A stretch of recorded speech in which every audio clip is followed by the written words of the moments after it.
Next 5 year में आप कहाँ देखें? Top of Madhya Pradesh. What is the real meaning of being in the top? Top का मतलब ये नहीं है कि मेरे पास 1000 एडमिशन है इसलिए मैं टॉप पे। अगर अपन वन साइडेड चले, अगर अपन इग्नोर कर दे या फिर आप फैकल्टीज एचओडी के पीछे अगर आप सारी चीज़ें छोड़ दी अगर, तो आपको सिर्फ वही पता चलेगा जो उनका पर्सपेक्टिव है। मेरी ओपन डोर पॉलिसी है, आप कभी भी आके अपनी बात कह सकते हैं। लॉ डिपार्टमेंट आपका इन फ्यूचर बिजनेस पर्पज तो नहीं है? इन एजुकेशन का कॉमर्शलाइजेशन करना नहीं है। ऐसा नहीं है कि हम कहीं से लेट आ रहे हैं तो आप किसी फाइन ले रहे हैं। आप अगर यूनिफॉर्म है तो मैं लेट का फाइन दूँ, आप एग्जाम फॉर्म लेट लगे आए तो मैं उसका फाइन दूँ। कोई भी नहीं फाइन? कोई ऐसा फाइन नहीं है। आप बस जो है सर्विस फ्री है। जिन कॉलेजेस में नहीं है, मान लीजिए रिसोर्स नहीं है किसी के पास, तो मेरी तरफ से वेलकम है वो यहाँ आके करें। वर्कशॉप करनी है, आप अपने सारे बच्चों को भेज दें, मैं खुद वर्कशॉप करूँ। आपने ऐसे कुछ डिफरेंट मेजर्स लिए जो कि अपने एकेडमिक स्ट्रक्चर को बाकी कॉलेज से डिफरेंट बनाता है? तो हम इतनी अपॉर्चुनिटी देते हैं जैसे डिग्री के साथ साथ एनवायरनमेंट। आपको एक्सप्रेशन आना चाहिए अपनी बात को कहने का, आपके अंदर एक क्रिएटिविटी होनी चाहिए, आपके अंदर एक फियर फैक्टर खत्म हो जाना चाहिए। फिर आप कैसे इंटरपर्सनल रिलेशन को बिल्डअप करते हैं, ये सारी चीज़ इन्हीं सब चीज़ों से डेवलप होती है। कि जैसे अगर हमें जेल विजिट जाना है तो जेल विजिट जाने से पहले, उससे पहले आपको FIR पता होना चाहिए, तो हमने पुलिस स्टेशन भेजा। अब पुलिस स्टेशन भेज के आपको एक थोड़ी वर्किंग वहाँ पता चल गई कि कैसे होती है, उन्होंने इनको एक्सप्लेन किया। बच्चों से मेरी आगे बात होती रहती है, बहुत सारे कनेक्टेड है, तो जब पूछता हूँ कि कॉलेज में कोई प्रॉब्लम है तो वो बैठ के सोचते हैं क्या बोले। तो कॉम्प्लीमेंट हो गया, एक तरीके से है, वो भी मैं लिख लेती हूँ। जिस दिन वो एडमिशन करते हैं वो जो जो चीज़ कहते हैं ना, आप क्या बनना चाहते हैं, हम क्या करेंगे, हमारी आपको बच्चे के साथ कनेक्ट होने के बाद ये आपको ये भी पता होना चाहिए कि वो स्नैपचैट बना है, तो आपको इतना अपडेट होना चाहिए। Thank you so much ma'am time देने के लिए, एकदम क्लास के बीच में टाइम मांग लिया। It's always been a pleasure to give time to the basically पहले स्टार्ट करते हैं एक्रोपोलिस के बारे में। मैम ऐसा क्या डिसीजन था? वैसे बेसिकली आप इतने सारे फॉरेन कंट्रीज़ में रह के, आप वहाँ पे कई सारे इंस्टीट्यूट्स में रह के, इस्टेब्लिशमेंट में भी काम किया आपने और लगभग पढ़ाने से लेकर सारा काम आपने किया। एक्रोपोलिस इंस्टीट्यूट ऑफ लॉ में आने का क्या रीज़न था आपका? ऐसे पर्टिकुलर रीज़न अगर मैं देखूँ तो यहाँ एक बहुत फ्री हैंड था। फ्री हैंड का मतलब होता है जहाँ आप जो भी चीज़ें आपने अभी तक के अपने करियर में देखी, अपने एक्सपीरियंस से देखी, जो वहाँ पर नहीं थी, वो सारी चीज़ों को आप ऐसा बोल सकते हो कि मुकम्मल कर सकते हैं, और उसके लिए आपको फ्री हैंड होना ज़रूरी है। तो एक्रोपोलिस ने had given me a free hand. आप जैसा चेंजेस चाहते हैं, आप सिलेबस में चेंज नहीं कर सकते, पर आप उसकी डिलीवरी में चेंज कर सकते हैं, आप उसके एग्जीक्यूशन में चेंज कर सकते हैं, और इंफ्रास्ट्रक्चर जैसा आप चाहें बना सकते हैं। जब कुछ नहीं है, ज़ीरो से स्टार्ट करना है, तो आप इंफ्रास्ट्रक्चर में ध्यान दे सकते हैं कि आपको क्या चाहिए। तो I have tried my level best कि एक्रोपोलिस में इस तरह का मुझे चांस मिला, तो मैं अपनी इच्छा से एक ड्रीम कॉलेज को बना सकती हूँ। Basically ma'am Acropolis institute of law अभी DAV के अंदर एफिलिएटेड है, और आपने ऐसे कुछ डिफरेंट मेजर्स लिए जो कि अपने एकेडमिक स्ट्रक्चर को बाकी कॉलेज से डिफरेंट बनाता है? हाँ, बाकी कॉलेज से डिफरेंट बनाने के लिए सबसे पहले ये ज़रूरी है कि हम स्ट्रक्चर में तो चेंज नहीं कर सकते थे। जैसा मैंने कहा कि एग्जीक्यूशन और डिलीवरी में हम चेंज कर सकते हैं। एग्जीक्यूशन और डिलीवरी में चेंज करने का पर्पज़ क्या था कि हम सबसे अच्छी एक तो लाइब्रेरी, मैं ज़्यादातर देखती हूँ कि कॉलेजेस BCI के टॉप्स के हिसाब से लाइब्रेरी बनाते हैं, पर वो उतनी अच्छी लाइब्रेरी नहीं होती। मैंने ये कोशिश की है कि कोई बुक, चाहे वो कितनी महंगी है, कितनी भी कैसी बुक है, लेकिन उसकी 1 कॉपी या 2 कॉपी हमारे पास ज़रूर होनी चाहिए। फिर उसके बाद जो रेगुलर असेसमेंट्स हैं, रेगुलर असेसमेंट का क्या बात होता है कि क्योंकि मिड टर्म होता नहीं है, यहाँ पर सिर्फ असेसमेंट 20 नंबर का होने वाला है यूनिवर्सिटी में, तो बाकी कॉलेजेस का मुझे नहीं पता, लेकिन मैं अपने कॉलेज का बता सकती हूँ कि हम रेगुलर असेसमेंट करते हैं। जैसे ही हम मॉड्यूल ख़त्म करते हैं, उसका असेसमेंट करते हैं। असेसमेंट के बाद दूसरी चीज़ क्या है कि करिकुलम में जो चीज़ें नहीं हैं, मान लीजिए आपको जजमेंट राइटिंग नहीं है, या आपको क्लाइंट काउंसलिंग नहीं है, या आपको जो आप कैसे लोगों से, क्लाइंट से बात करते हैं, कैसे आप पुलिस स्टेशन में FIR देखते हैं, तो ये जो ज़रूरी चीज़ें हैं, वो मैं इंटर्नशिप की बात नहीं कर रही, क्योंकि इंटर्नशिप एक रेगुलर फीचर मान लेती हूँ मैं। लेकिन वहाँ पर अगर पुलिस स्टेशन जाएँ तो आप FIR को, हमने पूरा एक प्रोग्राम डिसाइड किया था, और उस प्रोग्राम में हमने कैसे डिलीवर किया उसको, कि जैसे अगर हमें जेल विजिट जाना है, तो जेल विजिट जाने से पहले, उससे पहले आपको FIR पता होना चाहिए, तो हमने पुलिस स्टेशन भेजा। अब पुलिस स्टेशन भेज के आपको एक थोड़ी वर्किंग वहाँ पता चल गई कि कैसे होती है, उन्होंने इनको एक्सप्लेन किया। जैसे हम इंटर्नशिप करते हैं, तो मेरा इंटर्नशिप का पर्पस लॉयर के पास भेजना नहीं है, उसको ऐसी जगह भेजना है जहाँ से उसको रूट कॉज प्रॉब्लम का पता चले। रूट कॉज प्रॉब्लम का कैसे पता चले आप कहीं पर जा रहे हैं, आप काउंसलिंग सेंटर पे जा रहे हैं, आप किसी लाइब्रेरी में जा रहे हैं या कहीं भी जा रहे हैं, वहाँ पर आपको छोटी छोटी चीज़ें, बारीकियाँ, वो सब पता होना चाहिए। जैसे मान लो आप गाँव के लोगों से मिले, तो प्रॉब्लम आई, आपने समझी, आप उनसे कैसे इंटरेक्ट करेंगे, कैसे वो आदमी आपके ऊपर ट्रस्ट करे। तो ये चीज़ आप छोटी, जैसे लोग कैंप लगाते हैं और कैंप बस हो गया, एक बैनर लगाया और आपका कैंप हो गया, रूम में आ गए। लेकिन अगर आप उनसे सवाल करें, मैंने एक ही टास्क दिया कि आप जाके कोई आपको चाय पिला दें, तो समझो वो आपसे कन्विंस हो गया कि वो आपको विश्वास कर रहा है, आपको अपने घर में बिठा रहा है, अपनी समस्या पे बात तो बाद में करेगा। तो ये छोटी छोटी जो न्यूएंसेस हैं, छोटी छोटी चीज़ें हैं, अगर बच्चा ये बात जान ले तो आप अपने क्लाइंट के साथ एक ट्रस्ट बिल्ड कर सकते हो। फिर जब हम मूड कोड एक एसेंशियल फीचर हो गया, लेकिन मूड कोड से पहले अगर आप FIR जानते हैं, आप डॉक्यूमेंटेशन जानते हैं, आप ये भी पता चल गया कि प्रॉब्लम का रूट कॉज क्या होता है, लोग कैसे मेजर लेते हैं, केस लॉ की स्टडी तो हम टीचिंग में पढ़ रहे हैं, लेकिन उसके अलावा फिर जब अगर हम ट्रायल करें, ट्रायल में क्या क्या, अब हम उन्हें डायलॉग दे रहे हैं, तो डायलॉग पता है ना कि हमें क्या, जैसे क्लाइंट काउंसलिंग में आपसे पूछ रहे हैं कि बच्चे का सवाल क्या होना चाहिए कि अगर ये इस केस पे गया है। मोस्ट ऑफ द कॉलेजेस को नहीं पता कि इसमें सवाल क्या पूछना है बच्चे को, क्योंकि उनको ये सिलेबस नहीं है। लेकिन अगर हम ये जान जाएंगे तो प्रैक्टिकल एक्सपीरियंस जो हम सोचते हैं कि इंटर्नशिप 5 साल में 5 इंटर्नशिप की आ गया, नहीं, ये जो चीज़ें हैं ये भी आना बहुत ज़रूरी है। आपको सोसाइटी के प्रति कंपैशन वो आता है जब आप सोसाइटी के बीच में जाते हैं। मेरा ये मानना है कि हम किसी को, मेरे ख्याल से अगर मॉनेटरी वाइज हेल्प ना कर सके, पर हम उसके प्रति एक एम्पैथी रखें, हम उससे बात करें, हम उसका ट्रस्ट बिल्डअप करें, confidence. Most of the time आप देखना मेरे पास कॉलेजेस में लोग, मैं प्रैक्टिस नहीं करती, लेकिन कॉलेज में लोग आते हैं क्योंकि आपका जो व्यवहार है दैट इज़ मोर इम्पॉर्टेंट। अब जैसे लोग कहते हैं यूनिफॉर्म बड़ी ऐसी चीज़ है जहाँ ज़रूरी नहीं है, लेकिन डिसिप्लिन से ही सारी चीज़ शुरू होती है। अच्छा ना लगे आपको कि क्यों यूनिफॉर्म में आना है, लेकिन जो बच्चा फाइनल ईयर में आएगा या जो बच्चा कोर्ट जा रहा है, उसको पता है कि अगर मेरे को आदत हो गई इस यूनिफॉर्म को पहनने की, अगर मुझे टाइम से आने की आदत हो गई है, अगर मुझे किसी से बात करने के लिए, तो हम इतनी अपॉर्चुनिटी देते हैं, जैसे डिबेट के साथ साथ MUN हुई, इसके साथ साथ अगर हम पोइट्री, आपको एक्सप्रेशन आना चाहिए अपनी बात को कहने का, आपके अंदर एक क्रिएटिविटी होनी चाहिए, आपके अंदर एक फियर फैक्टर ख़त्म हो जाना चाहिए। फिर आप कैसे इंटरपर्सनल रिलेशन को बिल्टअप करते हैं, ये सारी चीज़ इन्हीं सब चीज़ों से डेवलप होती है। मैं एक एग्जांपल फैशन शो का दूंगी जो मुझे बिल्कुल पसंद नहीं है, लेकिन फैशन शो में क्या था कि मेरे को ये पता चला कि जो बच्चे ठीक से बात नहीं कर रहे हैं, ठीक से कपड़े पहन के नहीं आ रहे हैं, उनकी 10 दिन ग्रूमिंग हुई है, प्रॉपर एक टीचर आया जिसने उन्हें चलना बताया, कैसे खड़े होना, कितनी देर यहाँ पर रुकना, एक डिसिप्लिन में उसने बताया कि भाई आपको 1.5 चल के इधर खड़े हो जाना और यहाँ से किस तरफ देखना है। अगर आप इतनी माइन्यूट लेवल पे चीज़ें सीख गए तो आपको पता है हर चीज़ की इम्पोर्टेंट। एक मेरी आदत में भी है, मान लीजिए मेरा इंट्रोडक्शन पढ़ा जा रहा है, तो मैंने उनको बताया कि मेरा रोज़ इंट्रोडक्शन क्यों पढ़ा जाता है। इसलिए पढ़ा गया कि आपका जो गेस्ट आ रहा है उसको भी पता चले कि आपका जो स्वागत करने वाला आदमी है वो भी आपके कैलिबर का है, और हम भी यहाँ पर आप एक, जैसे एक पावर गेम होता है तो हमको एक पावर शो भी करना होता है कि हाँ, आप सामने वाले को जिसको हम बुला रहे हैं वो भी एक सम्माननीय है, और उसका सम्मान करने वाला व्यक्ति भी एक सम्माननीय और एक स्टेटस है उसका भी।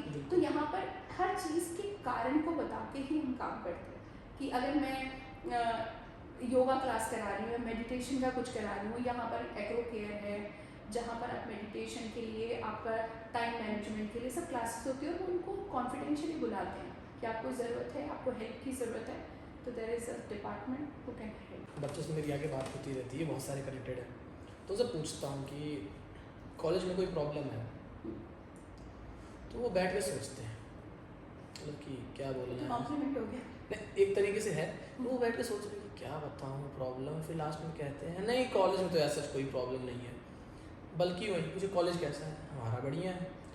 मुझे कि मतलब आपके बारे में पूछता हूँ कि चंद्र मैम नज़र रखते हैं, तो उनकी एक लाइन आती है, मैम को वर्ड टू वर्ड एक बच्चे का नाम पता रहता है कि कौन कहाँ पे क्या कर रहा है, उनको सारी खबर रहती है, तुरंत आ जाती है, और ऐसा नहीं किसी बच्चे को जानती नहीं है, उनको जानती। तो मतलब मेरे को ये चीज़ बहुत अच्छी लगी, जहाँ से मतलब एक कॉलेज में ये चीज़ होनी चाहिए कि जो मैनेजमेंट है, मेन मैनेजमेंट जो कर रहा है, जो देख रहा है, उसको पता होना चाहिए कहाँ पे क्या हो रहा है, बारीकियाँ पता होनी चाहिए।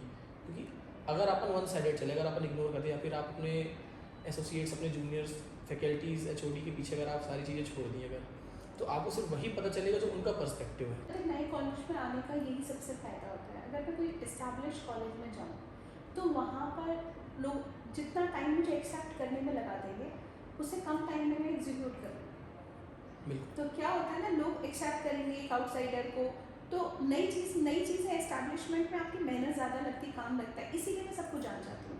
क्योंकि जब आप स्क्रैच से स्टार्ट करते हो तो वहाँ पर आप सब लोगों को जान जाओगे, आप एक एक को अपॉइंट करोगे, आप एक एक फर्नीचर खरीदोगे, आप डिज़ाइन करोगे चीज़ों को, फिर एक एक बच्चे से मिल पाओगे क्योंकि आप तो एडमिशन शुरू कर रहे हो।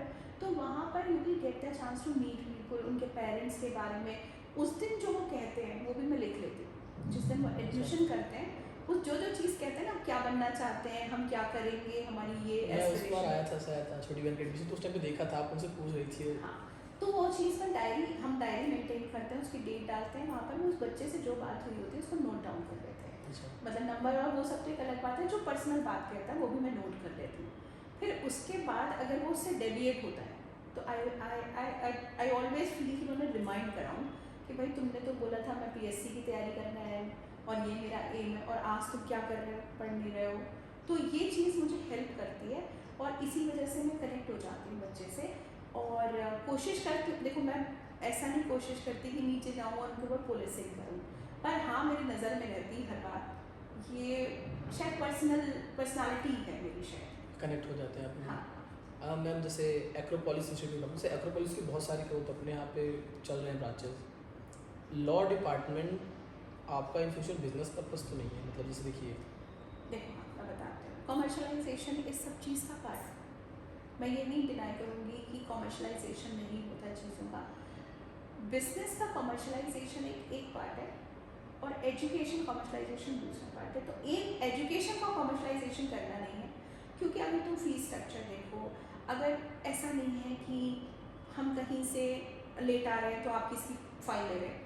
आप अगर यूनिफॉर्म नहीं है तो मैं लेट का फाइन लूँ, आप एग्जाम फॉर्म लेट भर के आए तो मैं उसका फाइन लूँ, कोई भी नहीं फाइन, कोई ऐसा फाइन नहीं है।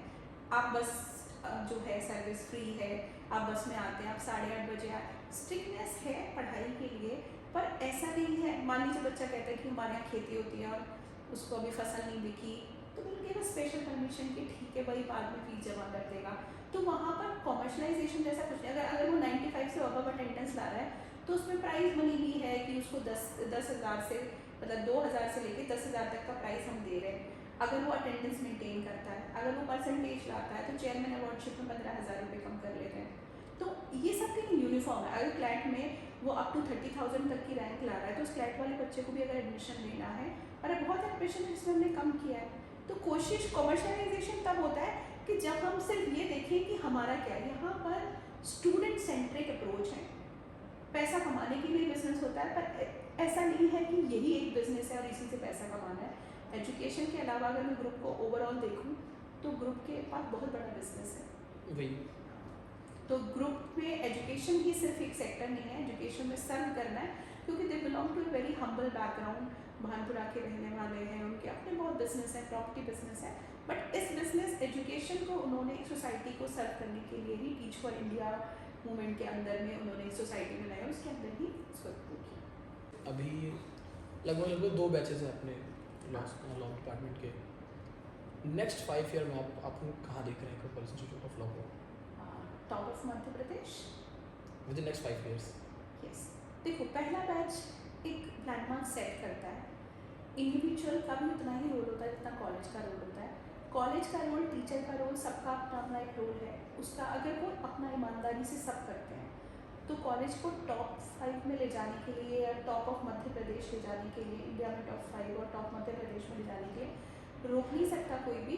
क्योंकि अगर NLU इंफ्रास्ट्रक्चर दे रहे हैं कोई चीज़, तो इंफ्रास्ट्रक्चर दे रहे हैं, एक्सेल तो उन्हें बच्चे ही करते हैं। बिल्कुल। तो ये स्टूडेंट के ऊपर ज़्यादा डिपेंड करता है कि वो यहाँ से कैसे, जैसे हमने मूड कोर्ट किया, बच्चे और जगह पे मूड कोर्ट करने जाते हैं तो उनको कंपैरिजन में पता चल गया कि we are doing the best, we are given a best treatment. It's not always about the treatment, it always not about the thing, it always about how you are nurturing them. और जो nurturing का जो बात है उसमें मैं जैसे बोला कंपैशन होना चाहिए। ये नहीं कि हम सिर्फ स्ट्रिक्ट हैं, मैं एक हायरार्की रखूँ, मेरी ओपन डोर पॉलिसी है, आप कभी भी आके अपनी बात कह सकते हैं। आप एक फीडबैक सिस्टम है, आप मुझसे डायरेक्टली कह सकते हैं, चेयरमैन फीडबैक सिस्टम है, वहाँ भी कह सकते हैं, रेंडमली हम नंबर का लिस्ट दे देते हैं, उसमें से वो रेंडम सेलेक्ट करते हैं।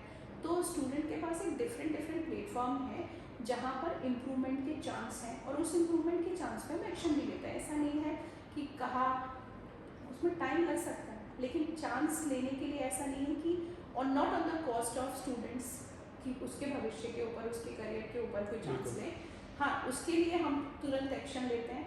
बाकी बच्चों के ऊपर एक्शन चाहे धीरे ले लें, लेकिन टीचर के चीज़ों के लिए, डिसिप्लिन के लिए मतलब थोड़ा रहता है मेरा।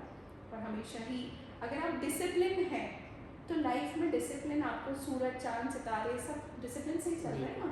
वो डिसिप्लिन अगर आपने समझ लिया तो आपको सक्सेसफुल होने के लिए कोई रोक नहीं सकता। बिल्कुल मैम। आपके पर्सपेक्टिव में आपने कहा with in next 5 years Acropolis will be in the top list of ये मेरा एक गोल है कि मुझे वहाँ पहुँचना है। Sort of. हाँ, आपकी नज़र में, आपके अकॉर्डिंग, आपके पर्सपेक्टिव में what is the real meaning of being in the top? देखो, अगर मेरे बच्चों की सक्सेस, टॉप का मतलब ये नहीं है कि मेरे पास 1000 एडमिशन है इसलिए मैं टॉप पे हूँ। ओके, एडमिशन क्राइटेरिया नहीं है। एडमिशन मेरा क्राइटेरिया नहीं है। मेरे अगर इन जितना भी छोटा बैच है, बड़ा बैच है, उनमें से अगर बच्चे, मैक्सिमम बच्चे सेलेक्ट हो जाते हैं कहीं पर, अच्छा कमाते हैं, जब मेरे को फ़ोन करें तो मुझे बताएं कि we are earning, we have won this case, we have this much of case. अगर लिटिगेशन में जाते हैं तो लिटिगेशन में एक्सेल करें, मतलब जहाँ भी जाएँ तो उनको आइडेंटिफाई कर दिया जाए कि these are the Acropolis student. तो मेरे लिए क्राइटेरिया सक्सेस का एडमिशन बिल्कुल नहीं है, वो फिर बिजनेस हो गया। बिल्कुल। मेरे लिए क्राइटेरिया सिर्फ इतना ही है कि बच्चे सक्सेस करते हैं, तो आज मेरे पुराने स्टूडेंट्स भी जो कहीं भी किसी भी इंस्टीट्यूशन के बच्चे हैं, जब वो अच्छा करते हैं तो हमें भी वो सपोर्ट सिस्टम है, एलुमनाई सिस्टम है the biggest support system in the बिल्कुल। वर्ल्ड, कि मैं कहीं जाऊँ, मैं ऐसा बोल सकती हूँ, मैं हर शहर में जाती हूँ जहाँ मेरे को पता है, जैसे ही मैं फ़ोन करती हूँ या फेसबुक या अपने सोशल मीडिया हैंडल पे कहीं अपडेट करती हूँ तो स्टूडेंट मिलने आते हैं। यही सक्सेस है कि बिल्कुल। जो अपने सक्सेसफुल स्टूडेंट हैं और वो आपको ऑल ओवर इंडिया से अगर अप्रोच करें, बात करें, जुडिशरी में सिलेक्शन हो गए हैं लेकिन उसी तरह परिणाम करें, तो यही सक्सेस का क्राइटेरिया मेरी भी और इंस्टीट्यूशन। मैम जैसे अभी बेसिकली अदर लॉ कॉलेजेस में एमपी के मूट कोर्ट्स होते हैं, एमयूएंस होते हैं, सारे नहीं करा रहे हैं, बहुत कम लोग ही करा रहे हैं, और क्लाइंट काउंसलिंग, लॉ फेस्ट, यही सब करा रहे हैं। आपके पर्सपेक्टिव में मूट कोर्ट कितने बच्चों को करना चाहिए, कैसे करना चाहिए, मेन एजेंडा क्या होना चाहिए आपकी नज़र में? देखो, अगर मूड कोर्ट करना है तो पहले मेरा मेरा बहुत सिंपल सा है, क्योंकि पहले मूड कोर्ट कल्चर आया, क्लाइंट काउंसलिंग बाद में आया ना।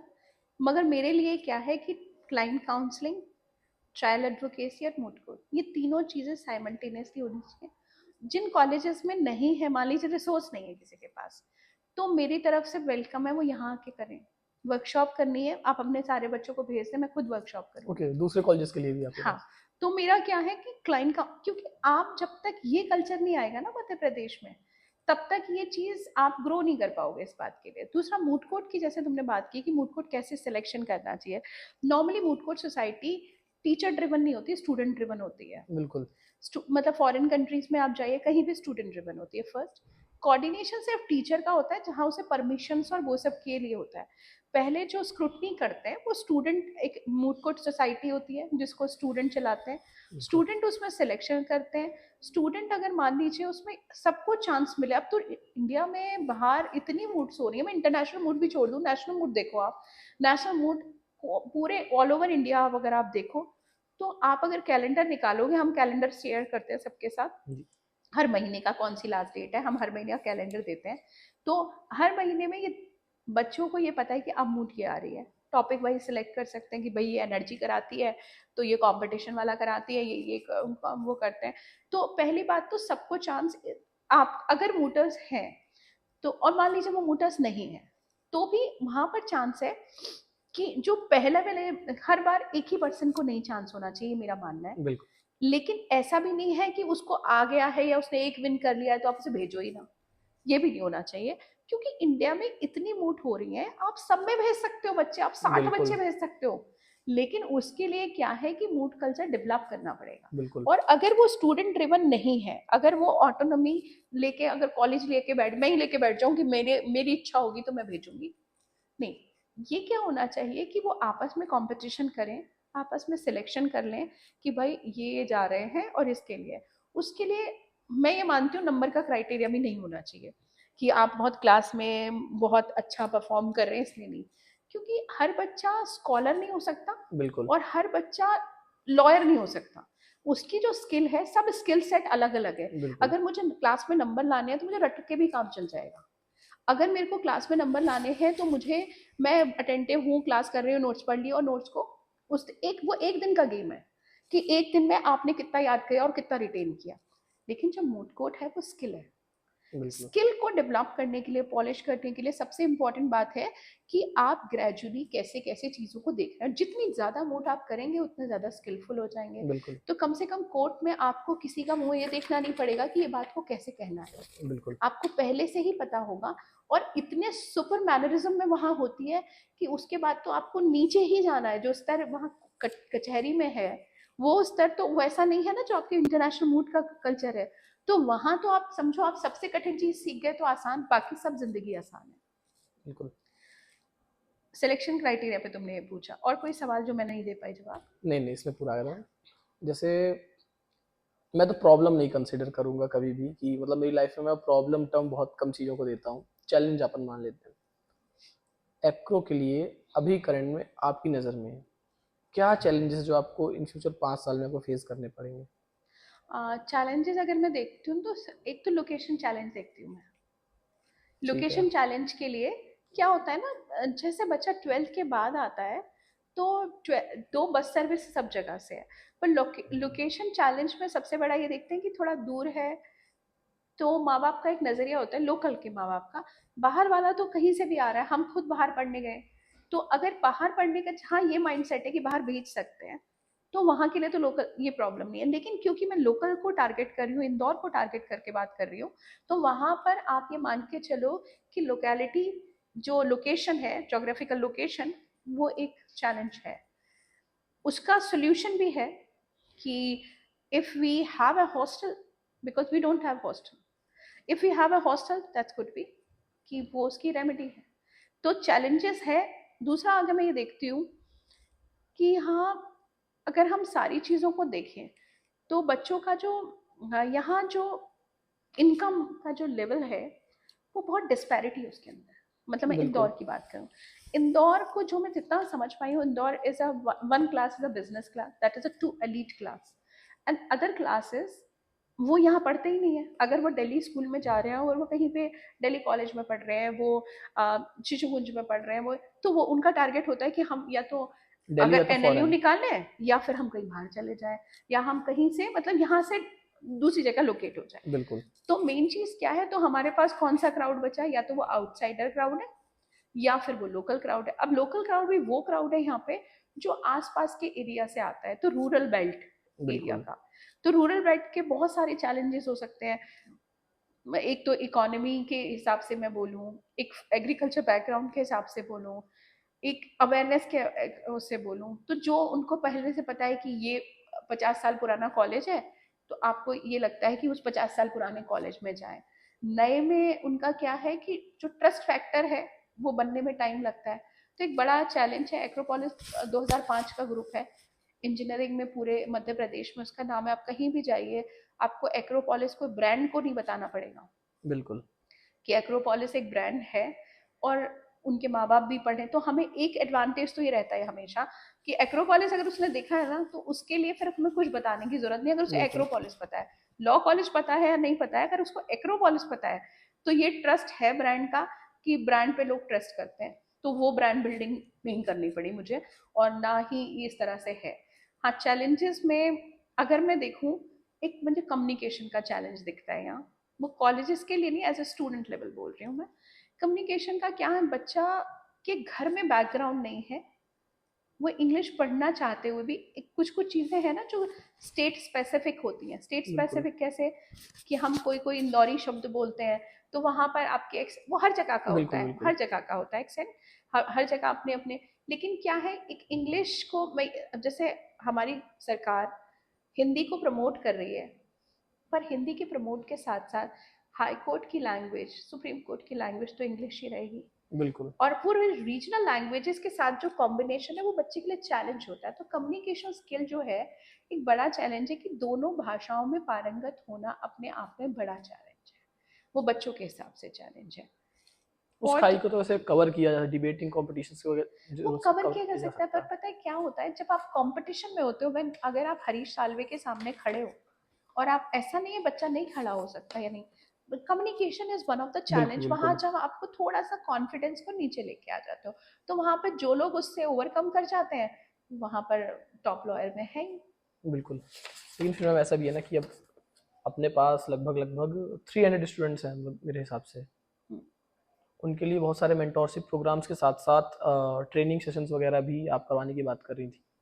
उन ट्रेनिंग सेशंस में मैम मॉक ड्रिल्स के थ्रू बच्चों को मतलब एक ओपन कॉम्पिटिशन नहीं दे, बट कई सारे ऐसे लोग हैं जो करा रहे हैं कॉम्पिटिशन, वो चीज़ें यहाँ पे करा के आप करा सकती हैं कि बच्चों को हाँ, जैसे एक्चुअली। एमयूएन का जिसका एग्जाम्पल है, जैसे हमने यूथ पार्लियामेंट कराते जी। हैं, एमयूएन कराते हैं हम, जैसे क्योंकि यहाँ पर मल्टी डिसिप्लिन जो न्यू एजुकेशन पॉलिसी का जो एजेंडा है वो इसलिए फुलफिल हो जाता है कि एक्रोपोलिस के पास बहुत सारे प्रोग्राम हैं, 35 से ज़्यादा प्रोग्राम्स हैं। अगर आप हैकाथन हो रही है तो आप पार्टिसिपेट कर सकते हो, अगर आप बिजनेस पिच हो रही है तो आप पार्टिसिपेट कर सकते हो, साइबर से रिलेटेड प्रोग्राम्स करते हैं तो साइबर इंजीनियरिंग भी करता है, आप कोई ऐप डेवलप करना है तो आजकल डिजिटल इंडिया, मेक इंडिया, इतने सारे प्रोग्राम में भी लीगल का रिकॉग्निशन ये है कि आप इंटरडिसिप्लिनरी अप्रोच से वो कर रहे हैं।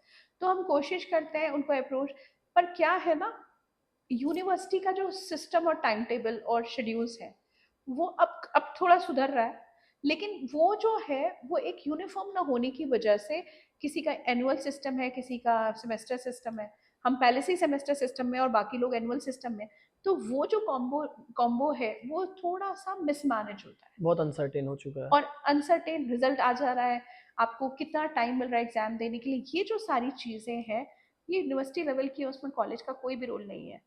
तो यूनिवर्सिटी लेवल में थोड़ा सा इम्प्रूवमेंट एजुकेशन में लाने की ज़रूरत है। मैं ये नहीं कहती कि मध्य प्रदेश का एजुकेशन का जो स्तर है उसको बढ़ाने के लिए हम सब की तो ज़रूरत है ही, अच्छे कॉलेजेस की तो ज़रूरत है ही, उसके साथ साथ यूनिवर्सिटी सिस्टम को भी थोड़ा इम्प्रूव करने की ज़रूरत है, और वो भी टाइम मैनेजमेंट में। बेसिकली मैम मैं भी लॉ स्टूडेंट हूँ अभी करंट में। कोई कॉलेज ज्वाइन, मैं मतलब अगर आज कोई कॉलेज ज्वाइन करने वाला हूँ या फिर मेरे जूनियर्स करेंगे तो उनका एक पर्सनल क्वेश्चन होता है सबसे पहले, प्लेसमेंट्स। हाँ, देखो, अगर मैं पर्सनल ओपिनियन बोलती हूँ पहले तो, placement is a myth. Okay. वो मैं क्यों कहती हूँ ये बात, मैं आज का 5 साल is a very big big time span. बिल्कुल। अब 5 साल में वो परफॉर्मेंस, आज आपका बच्चा बहुत अच्छा 12th में परफॉर्म करके आया, उसको इम्पोर्टेंस पता है, अपनी इच्छा से अगर लॉ में आया है तो वो उस चीज़ को एक्सेल करेगा, क्योंकि स्किल बेस्ड काम है ये।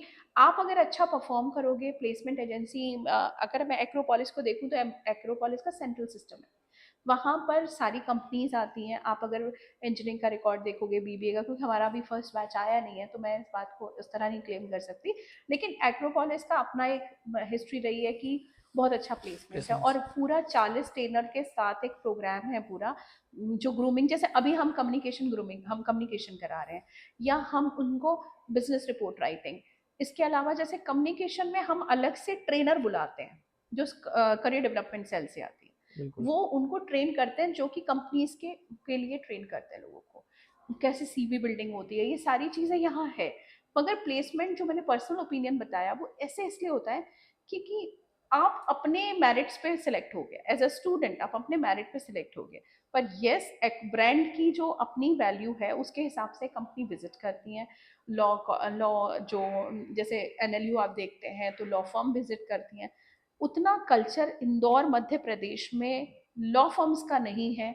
इसीलिए आप, अगर बच्चा दिल्ली जाने के लिए रेडी है तो आई एम रेडी फॉर कि आपको तुरंत तुरंत हम प्लेस कर सकते हैं, but again the matter of the cost, matter of the changing of आप एस्टैब्लिशमेंट कॉस्ट है आपकी, बहुत सारी चीज़ें हैं बहुत सारी क्योंकि चीज़ें। इनिशियल लेवल पे आप उसको कर नहीं पाते, तो ये एक ड्रॉबैक है कि लॉ फर्म्स का कल्चर उतना इंदौर में नहीं है, मध्य प्रदेश में ही नहीं है।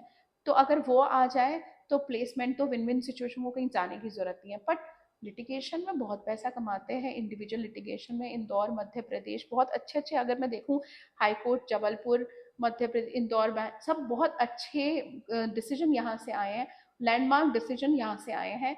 तो बहुत बढ़िया जो कोर्ट है, जो यहाँ पर ये इसका पूरा हिस्ट्री रही है, तो वहाँ पर आप लिटिगेशन के बहुत स्कोप है। पर आजकल क्या है, मूवीज कह लीजिए, सबको देख के कॉरपोरेट के नाम पे लोग वो सोचते हैं कि हमको एक बड़ी लॉ फेंटिसाइज हो फर्म में एक जाते हैं। सैलरी मिलने वाली है, एक बड़ी सैलरी को। It's not about salary. बहुत सारे ऐसे एग्जाम्पल हैं जो जज जज बन गए थे लेकिन वापस से लिटिगेशन, आप लिटिगेशन कर जेठमलानी रहे का हैं। एग्जाम्पल है कि आप लिटिगेशन में आ गए। तो लिटिगेशन एक नशे जैसा है, जिसको वो हो गया, वो पैशन आ गया, तो वो चीज़ें आप समझो कि वो उसको अपने आप ही उस लॉ फर्म से भी ऊपर ले जाएगी। वो इंडिविजुअलिटी ही इतना, इंडिविजुअलिस्टिक अप्रोच जो है यहाँ की, वो बहुत माइंड ब्लोइंग है कि यहाँ पर इंडिविजुअलिस्टिक अप्रोच है और लोग उससे मेहनत करते हैं और काम करते हैं। सुप्रीम कोर्ट से आप देखोगे बहुत सारे केस यहीं से जाते हैं। तो बिल्कुल। वो एक मतलब मैं प्लेसमेंट की बात पे आपको जवाब दिया है। मतलब क्लियर मिथ है। मैं ये मानती हूँ, देखो आप अगर अच्छा परफॉर्म नहीं करे, मान लीजिए आपको कॉलेज ने, मैं दूसरे प्रोग्राम्स के बारे में बात करती हूँ, कॉलेज ने अच्छा, ये आपकी, आप कैसा परफॉर्म करने वाले हो। कॉलेज आपको एक बार एम्प्लॉयमेंट दिला सकता है, रिटेन आपको ही करना है। बिल्कुल। कॉलेज आपको कंपनी लिया लिया बच्चे, बहुत सारी प्लेसमेंट ऐसा होता है, मैं देखती हूँ कंपनी आई, बच्चा वहां गया, बच्चे को आदत ही नहीं है इतना मेहनत करने की, तो बच्चा तो वहां पे रुक ही नहीं रहा है। बच्चा कह रहा है मेरे को खाना पसंद नहीं आ रहा, बच्चा कह रहा है मुझे कंपनी इतनी दूर नहीं जाना। तो ये जो स्टूडेंट की तरफ से रिस्ट्रिक्शन आता है, कॉलेज कभी रिस्ट्रिक्ट नहीं करता, क्योंकि कॉलेज की तो रैंकिंग उस पर डिपेंड कर रही है। बिल्कुल।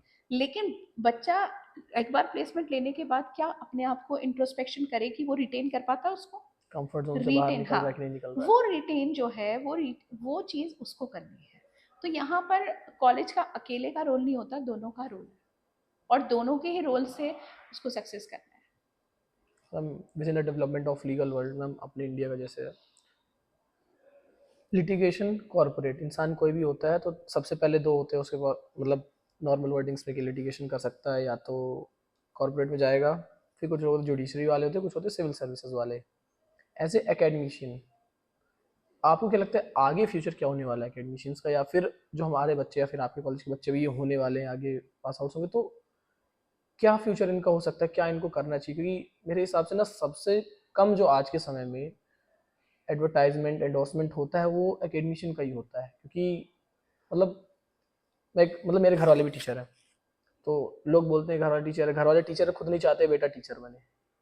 हाँ, because of low salary. Low salary, but ma'am as a profession, as a like passion, आपको क्या लगता है ये जो डिपार्टमेंट है, ये जो काम है, इसका क्या एकेडमिक्स, फ्यूचर? देखो मैं बताती हूँ, ये इंडिविजुअल पे, फिर मैं बोलूँगी कि इंडिविजुअल पे डिपेंड करता है। अब क्योंकि कंट्री स्पेसिफिक लॉ होता है, अब आप इंटरनेशनल लॉ में डील करते हैं तो इंटरनेशनल लॉ केसेस कितने होते हैं, तो वो क्यों ना जो टॉप लॉ फर्म्स हैं, लैथम एंड एटकिन है, ये सब वो बड़ी बड़ी लॉ फर्म को दे। मेन चीज़ क्या होता है कि एकेडमिक्स में, अगर मैं अपने बारे में बात करूँ, मैं इंडिविजुअल अपना ही एग्जाम्पल लूँ, तो एकेडमिक्स में जितना मैक्सिमम पैसा हो सकता है उतनी बड़ी सैलरी मैंने ली है। पर डिपेंड ओके। करता है कि जो सैलरी आपको एक आईएएस को, आपको बहुत बड़े बड़े पोस्ट पे नहीं मिल सकती, उससे ज़्यादा सैलरी मैंने ली है। तो एकेडमिक्स को कैसे ले, उसके लिए मगर एक बात है, जैसे मैं ऑस्ट्रेलियन कॉलेज में पढ़ाया, कर्टिन यूनिवर्सिटी ऑस्ट्रेलिया पढ़ाया, अच्छा। तो I have studied the whole law कि भाई क्या होता है, क्या एग्जाम, क्योंकि आप बच्चों को, कॉन्सेप्ट तो सेम है, एग्जाम्पल जब आप दोगे तो आप उनकी कंट्री का एग्जाम्पल देना पड़ेगा, आपको बिल्कुल। पढ़ना पड़ेगा, आपको इंटरव्यू देना, क्योंकि डिग्री तो ऐसा नहीं है कि इंडियन डिग्री एक्सेप्टेबल नहीं है, इंडियन डिग्री एक्सेप्टेबल है, लेकिन टीचिंग में जहाँ हम जाते हैं तो वहाँ अगर आप उस कंट्री का लॉ जानते हैं, आप उस पीएचडी हैं, आप उस सब्जेक्ट्स को जानते हैं, तो कुछ ही सब्जेक्ट्स ऐसे हैं जैसे क्रिमिनल, अब आप देखिए सेक्शन अलग हो जाएगी या आर्टिकल अलग हो जाएगा। अभी आप देख रहे हो नए लॉ में चेंजेस आया तो लोग पढ़ रहे हैं उसको, बहुत सारे लोग जा रहे हैं कि ये पढ़ा नहीं है, पुराने लोग, चेंजेस बहुत बड़े नहीं होते, कॉन्सेप्ट सेम होता है, सिर्फ आपको सेक्शन और सेक्शन आपको देखने को मिल जाती है। तो एकेडमिक्स में भी रिकॉग्निशन है, डिपेंड करता है। आप एकेडमिक्स का रिकॉग्निशन इस बात से, पहले ज़माने में क्या होता था कि आप एक गुड गुड ओरेटर है, तो आप एकेडमिशियन हैं। लेकिन अभी आपको थोड़ा फैंसी भी दिखना होता है, बिल्कुल ये एक इम्पॉर्टेंट फैक्टर है। पहले अगर मैं एक झोला लेके, एक मास्टर जी अगर चप्पल पहन के भी जा रहे हैं, आपको उनके पढ़ाने से ही मतलब है। बिल्कुल बिल्कुल आजकल बच्चे को उस सब से मतलब नहीं है। आजकल बच्चे को ये, आपका बच्चा आपकी बात तब सुन रहा है जब आप भी अपडेट दिख रहे हो, आप बिल्कुल पढ़ाई से भी अपडेट दिख रहे हो, आप अपीयरेंस वाइज भी। तो एस्थेटिक्स ऑल्सो प्ले बिल्कुल इम्पॉर्टेंट रोल। बिल्कुल आपका कॉलेज भी अच्छा है, आप अच्छे कॉलेज में पढ़ा रहे हो, आप अगर आप मैकबुक लेके बैठे हो, अब मतलब बच्चों के मन में ना ये जो वर्ल्डली चीज़ों का वो जो इन्वॉल्वमेंट हो गया है, उसकी वजह से उसकी नज़र में टीचर की इमेज भी ऐसी हो गई है कि वहाँ पर आपको, तो जब आप ऐसी चीज़ों को अडॉप्ट कर लेते हैं, आप पूरा तो अडॉप्ट नहीं कर सकते, आप जितना अडॉप्ट करते हैं, आप अपडेट रहते हैं। आप अगर बच्चों के साथ कनेक्ट होने के लिए आपको पता ही होना चाहिए कि सोशल मीडिया हैंडल क्या है। आपको बच्चे के साथ कनेक्ट होने के बाद ये आपको ये भी पता होना चाहिए कि वो स्नैपचैट बना रहा है। कोई आपको इतना अपडेट होना चाहिए कि आप, कि नहीं भाई हम तो फेसबुक यूज़ नहीं करते, इसमें टाइम वेस्ट होता है, इसमें हम लिंक्डइन इसलिए नहीं चला। ये जो चीज़ें हैं, ये थोड़ा अगर हम ब्रेक करेंगे एज अ टीचर, अपने आप को अपडेट रखेंगे। लाइक मैं, देयर शुडंट बी अ हाँ, जनरेशन गैप। तो आप जो जनरेशन गैप को जब तक आप कम नहीं करोगे, तब तक आप पॉपुलैरिटी, पैसा, ये सारी चीज, क्योंकि देखो इंडिया वैसा सिस्टम नहीं है, लेकिन इंडिया के, अब इंडिया में भी वैसा कल्चर है। आपको टीचर को प्रॉपरली सूट बूट पहन के, आप जैसे अब आप बैठे हैं, तो टीचर को भी ऐसे ही बैठना चाहिए। बिल्कुल ये सारी चीजें जो है ना, ये जब हम इनकलकेट करेंगे, तभी उसका एक, हम कहते हैं ना कि ग्लोबलाइजेशन हो रहा है, तो यूनिवर्सलाइजेशन ऑफ, और जो सैलरी का एनहांसमेंट तभी होगा ना, because everything, in everything cost matters. अगर आप ये अटायर पहन रहे हैं तो उसकी कॉस्टिंग भी है, इसको बिल्कुल मेंटेन करने की भी कॉस्ट है। तो उस कॉस्ट को मेंटेन करने के लिए obviously salary will become high, but depend upon where you are working and in which country you are working. Ma'am जैसे अभी एआई का डेवलपमेंट हो रहा है, आप लोग भी रिसर्च पेपर्स बनवाते हैं, देखा था मैं करिकुलम में, तो बच्चे आजकल एआई का यूज़ कर रहे हैं, चैट जीपीटी वगैरह यूज़ कर रहे हैं, और बेसिकली इतनी सारी ट्रिक्स हैं आज के समय में कि यू वोंट इवन नो कि प्लेजरिज्म है कि नहीं है। मतलब नॉर्मल आई से देख के उसको नहीं समझा जा सकता है आज के समय में। और साथ ही साथ मैम इतना डेवलपमेंट हो रहा है अपने लीगल वर्ल्ड में आज के समय में। हम पुराने ज़माने से अगर अपन कंपेयर करें तो विद इन 10 ईयर्स बोल रहा हूँ, ज़्यादा भी नहीं, विद इन 10 ईयर्स बच्चों के पास इतने ज़्यादा रिसोर्सेज आ चुके हैं। मतलब आप लोग को पहले रिसर्च करना होता था तो आप लोग मोटी मोटी किताबें, मैनुअल्स अच्छे बड़े बड़े रखे हुए हैं। आप लोगों को मतलब एक टॉपिक से ढूंढना है तो कम से कम आपको 3-4 किताबें पूरी एकदम खोलनी पड़ेंगी। आज इस समय कीवर्ड्स डाला, निकल आया। बहुत अच्छा पर्सपेक्टिव मैम कि बच्चों का टाइम बच रहा है, लीगल रिसर्चर्स का टाइम बच रहा है, लिटिगेटर्स का टाइम बच रहा है। But on the other side आलसी होते जा रहे हैं। अगर मैं बोलूँ जनरेशन, तो मैं भी उस जनरेशन को बिलोंग करते हो, तो आलसी तो ये जनरेशन है, पर स्मार्ट भी है। बहुत ज़्यादा। हाँ, अब स्मार्टनेस का जो तुमने बात कही, मैं कॉन्टेक्स्ट अगर समझ पा रही हूँ, तुम्हारा क्वेश्चन ये है कि प्लेजरिज्म और कैसे हम बेसिकली लीगल रिसर्चिंग की जो ये इतना ज़्यादा एनहांसमेंट कर दिया गया, इतना ज़्यादा ईजी कर दिया, ऑन द टिप कर दिया गया है, इसका निगेटिव जो इम्पैक्ट पड़ रहा है बच्चों पे, उस पर क्या मेजर्स लिए जा सकते हैं? देखो, पहली बात तो मैं बताऊँ, अभी मैं कॉन्फ्रेंस में गई और वहाँ पर मैं एक चेयर कर रही थी सेशन को। जो चीज़ नकल की होती है, हम सब ने इतनी किताबें पढ़ी हैं और चीज़ों को पता लग के, पर्सनालिटी भी मैटर करती है। अगर आप कोई चीज़ को, एक पकी पकाई चीज़ को आप अपने नाम से पेश करेंगे, तो आप ये यकीन माने कि ऐसा नहीं है, वो आइज़ अभी भी हैं एकेडमिक वर्ल्ड में जो आपको पहचान देंगी। दूसरी बात, एकेडमिक स्कॉलरली वर्क जो है वो अलग नज़र आता है। अगर आप एआई से लिखा हुआ जो वर्क है, वो एक सेट पैटर्न है और सेट लैंग्वेज है, क्योंकि एआई तो इंसान ने डेवलप किया है, artificial intelligence is artificial still. तो वहाँ पर जो चीज़ें हो रही हैं या वो जो चीज़ें हैं, वो चीज़ें आपको पता चलती है, आपको बच्चे का ओवरऑल परफॉर्मेंस पता चलता है। एआई इज गुड जहाँ पर आपको किसी चीज़ का क्रक्स निकालना है, but when it is comes to research, there are certain thing. अब डिपेंड करता है, ये टीचर के लिए चैलेंज है कि वो आपको ऐसा टॉपिक दे रहा है जहाँ पर आपको बहुत सारी चीज़ें मल्टीपल लेयर्स में होती है। कैसे, आप अगर डायरेक्ट क्वेश्चन पूछ रहे हो, there is a pedagogy, teaching pedagogy होती है और एक टेक्सोनॉमी होती है। एक ब्लूम टैक्सोनॉमी होती है जहां पर आपको अंडर ग्रेड लेवल से क्या पूछना है, पोस्ट ग्रेजुएट लेवल से क्या पूछना है। ज़्यादातर लोग ना असाइनमेंट पे वर्क नहीं करते, पर मेरा ये मानना है कि अगर वो असाइनमेंट पे वर्क, अब देखो pedagogy is a very common word which is used, but actually it is a andragogy. क्यों? क्योंकि एडल्ट एजुकेशन पढ़ा रहे हो, पेडागोजी इज फॉर बच्चे के लिए है, बिल्कुल। लेकिन andragogy is a word which is use for adult. तो एडल्ट एजुकेशन में अगर आप काम कर रहे हैं, बच्चों का परफॉर्मेंस होगा, वो कितना भी असाइनमेंट लिख के लाए, पहली बात तो उसका मेजर हम तो लेते हैं कि हैंड रिटन असाइनमेंट लेते हैं, ठीक है वो कॉपी करके लाएगा, लेकिन मेरा, मैं एक बात जानती हूँ, मेरा जो मेजर है उसके टेस्ट मेमोरी टेस्ट नहीं है कि वो याद करके आए और एग्जाम में, वहां पर आपको क्वेश्चन ऐसा देना है कि जहां पर उसको अपना सजेशन देना है, अपने इनपुट्स देना है। ऑब्वियसली वहां ये सारी चीजें अवेलेबल होंगी, लेकिन आप कितनी ओनरशिप से उसको ओन करोगे। मैं, आपने अगर मेरी लिखी हुई कोई चीज़ प्रेजेंट कर दी, तो कितनी ओनरशिप से आप इसको ओन कर पाओगे, क्या आप वो कॉन्फिडेंस ला पाओगे कि ये आपका है। बिल्कुल नहीं। ये कॉन्फिडेंस बच्चे में आएगा ही नहीं, और वो कॉन्फिडेंस जो उसका लूज हो रहा है, ये कॉन्फिडेंस तभी बिल्टअप होगा जब आप ओरेटरी स्किल से रिलेटेड चीज़ों को करें। और असाइनमेंट लिखने में ना मेरे को ये लगता है एनवायरनमेंट, पेपर, सब कुछ, टाइम, कंप्यूटर, एनर्जी, बहुत सारी चीज़ें अफेक्ट हो रही है। अगर आप ओरेटरी स्किल को आप डेवलप करें तो ये ज़िंदगी में आपके काम आएगी। तो किसी चीज़ का सबके प्रॉस एंड कॉन्स दोनों होते हैं। तो आर्ट एक चीज़ अच्छी है कि हमें जल्दी से कुछ देखना है तो हमें तुरंत मिल गया, लेकिन आजकल एआई से जितना होता है, जितने नए सॉफ्टवेयर हैं, टर्निटिन में एआई रिपोर्ट भी आती है और ब्लैक रिपोर्ट भी आती है। आपने कितने सोर्स से लिया है, और एआई रिपोर्ट आती है कि एआई से बना है। तो दोनों के कॉम्बिनेशन से आजकल रिसर्च को एक्सेप्ट किया जा रहा है, मतलब पहले सिर्फ ब्लैक रिपोर्ट से नहीं। पर कॉस्टली सॉफ्टवेयर है तो most of the university and college doesn't have, that's why this is happening और this is acceptable. But otherwise Turnitin and AI report भी दे रहा है। अपने पास है वेल सॉफ्टवेयर की फैसिलिटी? टर्निटिन की मेरे पास सॉफ्टवेयर फैसिलिटी नहीं है, लेकिन इंडिविजुअल में जैसे इंजीनियरिंग डिपार्टमेंट में है तो कभी कोई चीज़ होती है तो हम उसको भेजते हैं उनके यहाँ। जैसे अभी यहाँ कॉन्फ्रेंस हुई, IEEE कॉन्फ्रेंस, तो दोनों रिपोर्ट आई, Okay. फ्लैग रिपोर्ट भी आई और एआई रिपोर्ट भी आई। तो एआई रिपोर्ट से करके दिया है तो ये you have to, but again then discoveries है ना रिसर्च। तो किसी चीज की रिसर्च, कोई इंटेंट, हम कोई मतलब इन्वेंट तो कर नहीं रहे, इंजीनियरिंग इन्वेंट करता है और हम उसको राइटिंग स्किल को इम्प्रूव करते हैं।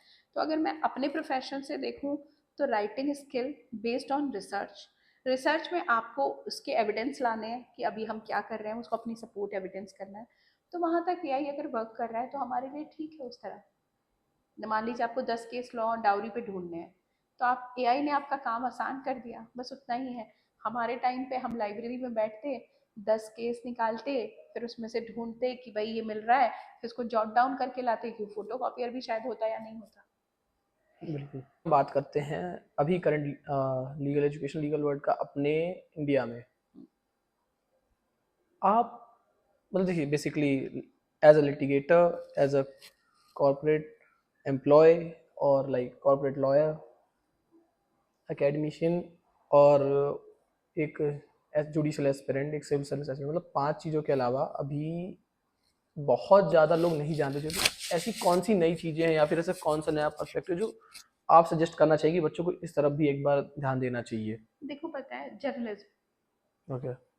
मैं जर्नलिज्म को इसलिए बोलती हूँ कि जब आप फोर्थ स्टेट मान रहे हो तो थोड़ी रिस्पॉन्सिबिलिटी तो लॉयर्स की भी बनती है, लीगल लॉ स्टूडेंट की भी बनती है, कि जब आप लीगल करस्पॉन्डेंट लिखते हैं वहाँ पर, तो क्या वो सच में लॉ बैकग्राउंड से हैं, या उनके पढ़ते पढ़ते उसको वो समझ गए हैं कि ये लॉ कॉलम है तो वो किसी की हेल्प अपने दोस्त की ले लेते हैं। पर लॉ, जो लॉ ऑफिसर्स हैं, जो लॉ पोजीशन पे जिस तरह जाते हैं स्टूडेंट, उसी तरह लॉ लीगल जर्नलिज्म में भी जाना चाहिए। दूसरा, अगर मैं दूसरा फील्ड देखूं, अब देखो डिफेंस में लॉ ऑफिसर कितने जाते हैं, क्योंकि जब डिफेंस में कोई पेरेंट्स का बैकग्राउंड होता है तो वो अपने हिसाब से बताते हैं कि भाई तुम लॉ कर लो तो हम इसी यही फैसिलिटीज को अवेल करते रहेंगे। नॉर्मल पब्लिक में जिनके यहाँ डिफेंस बैकग्राउंड नहीं है वो लोग बहुत कम जाते हैं, क्योंकि उसकी प्रिपरेशन के लिए आपको फिजिकल एजुकेशन, फिजिकल का भी करना है, टेस्ट क्लियर, वो तो बहुत सारी चीजें में इसके साथ शामिल है, तो वो फील्ड में लोग नहीं जाते। मैं कन्वेंशनल फील्ड की बात बिल्कुल नहीं कर रही, जो आप नाम ले चुके हो कन्वेंशनल फील्ड का। उसके अलावा आप देखो बैंक में भी हम नहीं जाते हैं, बैंक ऑफिसर्स में। आप उसके अलावा आप देखो, जितनी कोई प्रोफेशन आप सोच लो, मान लीजिए आप हाउसिंग सोसाइटी है, सब में लॉ ऑफिसर है, पर हम नहीं करते। जो आपको मिनी रत्ना है, मिनी कंपनी से एनटीपीसी है, ये सब है, बीएचईएल है, कब चाहते हैं? हम नहीं चाहते। हर कंपनी में लीगल एडवाइजर होता है, हर जगह पे, वो कंस्ट्रक्शन कंपनी हो, वो क्या करते हैं, जो ऑलरेडी लॉयर होते हैं उनको एक फ्रीलांसर की तरह हायर करते हैं। लेकिन जो बड़े बड़े कॉरपोरेट्स हैं, उनमें तो साथ में है कि जो कॉरपोरेट का मतलब ये भी नहीं है आप सब्जेक्ट, जैसे मेरा एक फ्रेंड है, वो फूड इंडस्ट्री में ही काम करता है, उसका लॉ किया तो फूड स्पेशलाइजेशन नहीं था, पर काम करते करते आप एक सेगमेंट में काम कर रहे हैं तो आप स्पेशलाइज हो जाते हैं, जहाँ पर आप फूड इंडस्ट्री में या डेयरी प्रोडक्ट्स में ही काम कर रहे हैं, या फैशन इंडस्ट्री में ही काम कर रहे हैं। अब जैसे फैशन इंडस्ट्री में कुछ ही लॉयर है, मूवी इंडस्ट्री में कुछ ही लॉयर कुछ ही है ना, तो वहां पर इतने बड़े बड़े फिल्म हाउसेस हैं, ये सारी चीजें यहाँ नहीं है। तो अल्टीमेटली तो देखो, लिटिगेशन है, आपको किसी को रिप्रेजेंट करना है, वो किसके थ्रू करना है, कॉर्पोरेट के थ्रू, पर्सनल, या आप कोर्ट में आप गवर्नमेंट को रिप्रेजेंट कर रहे हैं, तो बिल्कुल। अल्टीमेटली तो रिप्रेजेंटेशन है। अब रिप्रेजेंटेशन में एक और फील्ड है, जैसे हॉस्पिटल में, मेडिको लीगल केसेस में आप नहीं जाते हैं, बहुत कम लोग आप देखोगे, ऐसा नहीं है कि वैकेंसी ही रहे खाली पड़ी थी, नहीं, कम जाते हैं। अब जितने मेडिकल कॉलेजेस है, और आप देखो ना, कॉलेजेस के भी बहुत सारे काम होते हैं लाइसेंसिंग से रिलेटेड, लाइसेंसिंग से रिलेटेड, आईपीआर में आप देखो, टेक्नोलॉजी कंपनी में अगर आप उनको पेटेंट फाइल करना है, तो पेटेंट फाइल करने के लिए अगेन फिर लॉयर की बिल्कुल। जरूरत होती है। तो वहाँ पर बहुत सारे लोग, मेरे बहुत सारे फ्रेंड्स हैं जो आईपीआर अटॉर्नी कंपनी में ही है, तो कंपनी में फिर उस तरह के फील्ड को हम नहीं चुनते हैं। हम क्या समझते हैं कि चलिए हम अमरचंद मंगलदास में जा रहे हैं, हम ट्राई लीगल में जा रहे हैं, तो ये एक कॉर्पोरेट वो हो गया, और इंफ्रास्ट्रक्चर उसमें भी मार्केटिंग है, आपको सिर्फ आप केस नहीं ला रहे हो, तो ये बहुत ही एक मतलब फैक्ट है कि आप बिजनेस डेवलप नहीं कर रहे हो, तो फिर आप क्या ही करोगे वहां पे? सबको काम की जरूरत, बिल्कुल।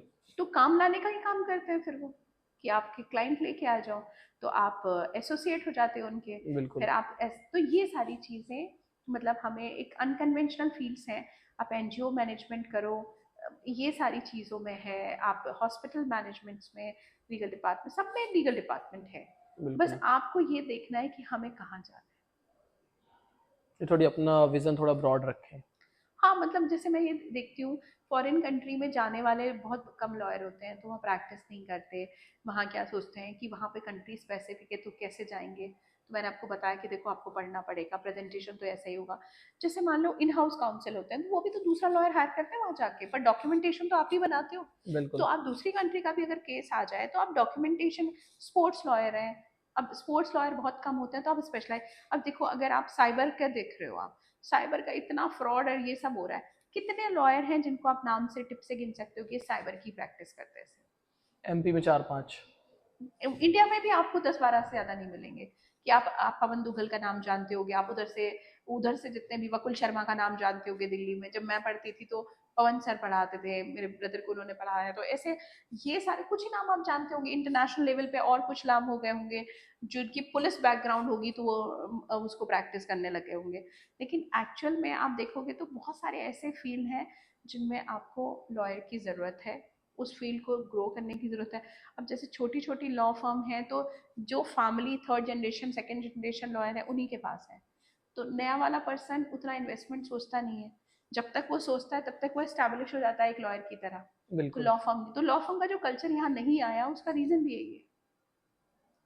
ठीक है, हम तो बेसिकली अभी अपन आपके इंस्टीट्यूट के बच्चों के बारे में बात करें, आपकी नज़र में, और अपन सबके लिए लेते हैं, आपकी तरफ से as a law student personally क्या एडवाइस होगी इन फ्यूचर, उनको किस चीज़ पे फोकस करना चाहिए, आपके नज़रिए में आगे क्या डेवलपमेंट्स होने वाले जिसके लिए वो प्रिपेयर हो सके आज से? देखो, अगर मैं बात कहूँ ना, जब बात करते हैं हम बच्चों के फोकस होने की, तो जब हम बच्चे थे हम भी फोकस नहीं थे। अगर मैं ये बोलूँ कि नहीं, मैं पहले दिन बड़ी फोकस थी और पहले दिन ही मम्मी पापा ने जैसा कहा, नहीं, मैंने तो ये फील ही नहीं लिया था, लॉ फील्ड था ही नहीं, साइंस बैकग्राउंड थी। अब क्या होता क्या है, बच्चों को अगर आप ये बात समझाओ, अगर मेरे को कोई समझाता कि ये मत करो, भाई पिक्चर मत देखो, टीवी मत देखो, तो हम देखते थे, कब टीवी देखें फिर, कब कौन सी एज में बिल्कुल। देखें, कब कौन सी एज में क्लब जाए, कौन सी एज में, तो सारी चीजें की जो आप अपनी लाइफ का जो सबसे ब्यूटीफुल पार्ट है एज का, वो यही है। जो स्टूडेंट लाइफ है, इसमें आपको अपनी लाइफ में बैलेंस करना आना चाहिए। मैं ये नहीं कहती कि भाई ये चीज़ गलत है या सही है, ये पर्सपेक्टिव है सिर्फ, और वो रिलेटिव पर्सपेक्टिव है, आप कंपैरिजन में देख रहे हो। बिल्कुल। लेकिन अगर आप ये सोचो कि चीज़ें एक साथ आप कर सकते हो, तो आप अपने मल्टीटास्कर होते हैं आजकल के बच्चे, तो उनके पास इतने सोर्सेस हैं, पर क्या वो राइट सोर्स है, क्या वो राइट चॉइस है, चाहे वो पर्सनल लाइफ हो चाहे वो प्रोफेशनल लाइफ हो। अगर आप कोई, आप छोटे छोटे बेबी स्टेप लो, पर आप एक बड़ा एम डिसाइड करो कि मुझे यहाँ जाना है। वो छोटी छोटी चीज़ों से आप करते हुए, जिसमें अगर मान लीजिए आप डिबेटिंग कर रहे हैं, तो मैं ये नहीं कह रही कि आपको ये नहीं आना चाहिए। अगर मैं ये बोलती हूँ कि आपको सिंगिंग भी आना चाहिए, वो भी आना चाहिए। आपके पास जो ईश्वर ने जो शक्तियाँ दी हैं, हम उसका 10% भी इस्तेमाल नहीं करते। हमारा एक, देखो हर चीज़, ये हार्मोन्स भी है, ये साइंस भी है, ये बायोलॉजी भी है, लाइफ में ये सारी चीज़ें हो रही होती हैं। जो आदमी इसको बैलेंस करके, इस बैलेंस को समझ जाता है, चीज़ों को हार्मोनाइज कर लेता है, चीज़ों को समझता है कि इसके लिए इतना ही टाइम ज़रूरत है और इस चीज़ के लिए इतना ही टाइम, वो सक्सेस कर जाता है। सक्सेसफुल में मेहनत का कोई एक भी ऑप्शन नहीं है आपके पास। हार्ड वर्क तो करना ही पड़ेगा। जब आप इस उम्र में, जब आपके पास शक्ति है, तब आप हार्ड वर्क नहीं करोगे तो बाद में तो आप कर ही नहीं पाओगे, क्योंकि वो शक्ति आपके पास, वो पावर ही नहीं होगी, आपकी फिजिकल पावर नहीं होगी। बिल्कुल। तो जिस समय जो वक्त है, उसमें मेहनत से काम करना चाहिए, अपना पूरा 100% देना चाहिए, और उसके बाद ईश्वर पे छोड़ देना चाहिए। लेकिन बिल्कुल। उसमें डेडिकेशन तो चाहिए, हार्ड वर्क, डेडिकेशन, डिसिप्लिन, ये सब चाहिए।